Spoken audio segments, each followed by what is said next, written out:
प्रधानमंत्री नरेंद्र मोदी ने आज मन की बात कार्यक्रम की 121वीं कड़ी के जरिए अपने विचार साझा किए। इस दौरान उन्होंने पहलगाम आतंकी हमले में मारे गए लोगों के प्रति श्रद्धांजलि अर्पित करते हुए कहा कि देश की 1 करोड़ 40 लाख जनता आतंकवाद के खिलाफ एकजुटता के साथ खड़ी है। उन्होंने डॉक्टर के कस्तूरीरंगन का जिक्र करते हुए कहा कि कस्तूरीरंगन ने नई शिक्षा नीति की रूपरेखा तैयार करने में बहुत ही महत्वपूर्ण भूमिका निभाई। उन्होंने कहा कि देश में अंतरिक्ष के क्षेत्र में कई स्टार्टअप काम कर रहे हैं। प्रधानमंत्री ने म्यांमार में आए भूकंप की चर्चा करते हुए कहा कि भारत ने ऑपरेशन ब्रह्मा के तहत म्यांमार में भूकंप प्रभावित क्षेत्र में राहत पहुंचाने का काम किया। कार्यक्रम के दौरान प्रधानमंत्री ने राष्ट्रीय आपदा प्रबंधन प्राधिकरण द्वारा तैयार किए गए सचेत ऐप की जानकारी साझा करते हुए बताया कि इस ऐप के जरिए प्राकृतिक आपदा के समय हर संभव मदद प्राप्त की जा सकेगी। एक पेड़ मां के नाम अभियान के 1 वर्ष पूरे होने पर उन्होंने खुशी जाहिर करते हुए प्रधानमंत्री ने कहा कि इस अभियान के तहत पूरे देश में 1 करोड़ 40 लाख से अधिक पेड़ लगाए गए हैं। कार्यक्रम के दौरान प्रधानमंत्री ने राजस्थान में लीची उत्पादन में सफलता हासिल करने वाले किसान जितेंद्र सिंह राणावत का भी जिक्र किया।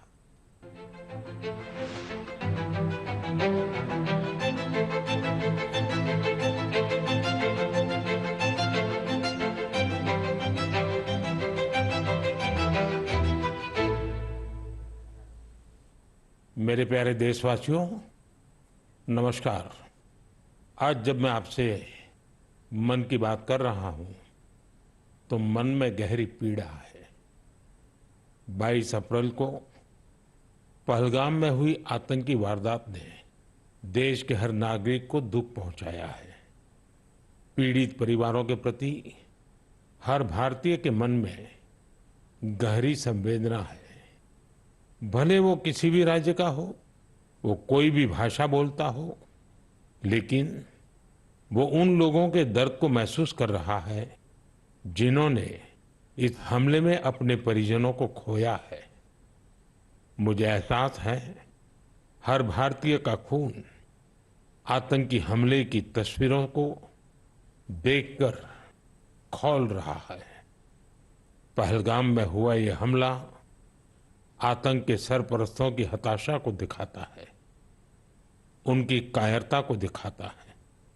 ऐसे समय में जब कश्मीर में शांति लौट रही थी, स्कूल कॉलेजों में एक वाइब्रेंसी थी, निर्माण कार्यों में अभूतपूर्व गति आई थी, लोकतंत्र मजबूत हो रहा था, पर्यटकों की संख्या में रिकॉर्ड बढ़ोतरी हो रही थी, लोगों की कमाई बढ़ रही थी, युवाओं के लिए नए अवसर तैयार हो रहे थे, देश के दुश्मनों को, जम्मू कश्मीर के दुश्मनों को ये रास नहीं आया। आतंकी और आतंक के आका चाहते हैं कश्मीर फिर से तबाह हो जाए और इसलिए इतनी बड़ी साजिश को अंजाम दिया। आतंकवाद के खिलाफ इस युद्ध में देश की एकता, 140 करोड़ भारतीयों की एकजुटता हमारी सबसे बड़ी ताकत है। यही एकता आतंकवाद के खिलाफ हमारी निर्णायक लड़ाई का आधार है। हमें देश के सामने आई इस चुनौती का सामना करने के लिए अपने संकल्पों को मजबूत करना है। हमें एक राष्ट्र के रूप में दृढ़ इच्छा शक्ति का प्रदर्शन करना है। आज दुनिया देख रही है, इस आतंकी हमले के बाद पूरा देश एक स्वर में बोल रहा है। साथियों, भारत के हम लोगों में जो आक्रोश है, वो आक्रोश पूरी दुनिया में है। इस आतंकी हमले के बाद लगातार दुनिया भर से संवेदनाएं आ रही हैं। मुझे भी ग्लोबल लीडर्स ने फोन किए हैं, पत्र लिखे हैं, संदेश भेजे हैं। इस जघन्य तरीके से किए गए आतंकी हमले की सबने कठोर निंदा की है।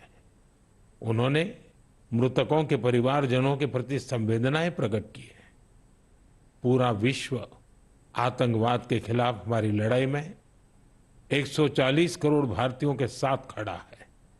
मैं पीड़ित परिवारों को फिर भरोसा देता हूं, उन्हें न्याय मिलेगा, न्याय मिलकर रहेगा।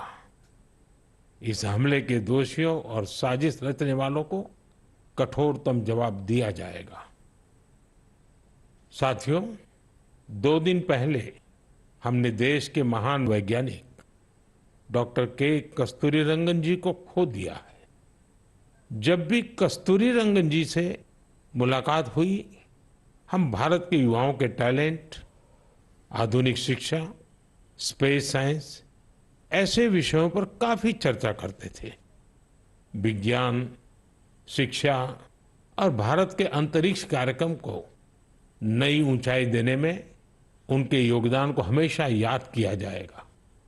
उनके नेतृत्व में इसरो को एक नई पहचान मिली। उनके मार्गदर्शन में जो स्पेस प्रोग्राम आगे बढ़े, उससे भारत के प्रयासों को ग्लोबल मान्यता मिली।